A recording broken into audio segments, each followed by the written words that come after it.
আরজি কর মামলায় এবার ঐতিহাসিক নির্দেশ দিল আদালত। এরকম নজিরবিহীন নির্দেশ খুব একটা দেখা যায়নি ভারতের ইতিহাসে।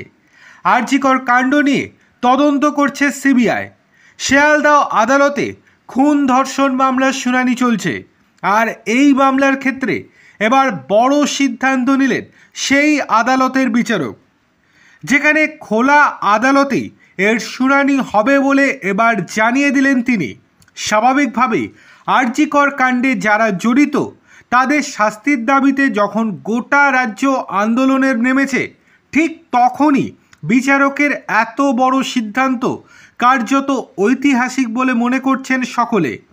সূত্রের খবর, এই আরজি কর মামলার শুনানির ক্ষেত্র গোপনীয়তার জন্য বন্ধ এজলাসে যাতে সেই শুনানি হয় তার জন্য আবেদন জানিয়েছিল কেন্দ্র তদন্তকারী সংস্থা সিবিআই। কিন্তু শেষ পর্যন্ত সেই আবেদন খারিজ করে দিয়েছেন বিচারক বলেছেন, এই মামলা গোটা দেশের জানা উচিত।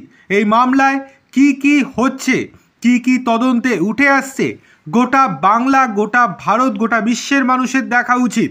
তাহলেই তাদের বিচার ব্যবস্থার প্রতি ভরসা ফিরবে। সেই জন্যই খোলা আদালতে এই মামলার শুনানি হবে। এক্ষেত্রে এই মামলার দিকে যেহেতু সকলে তাকিয়ে রয়েছেন, তাই সকলের জানার অধিকারও রয়েছে। আর সেই কারণেই এই মামলার শুনানি খোলা আদালতে করার কথা জানিয়ে দিলেন শিয়ালদহ আদালতের বিচারক। স্বাভাবিকভাবে এত বড় সিদ্ধান্ত কার্যত নজিরবিহীন এবং ঐতিহাসিক বলেই মনে করছেন বিশেষজ্ঞরা।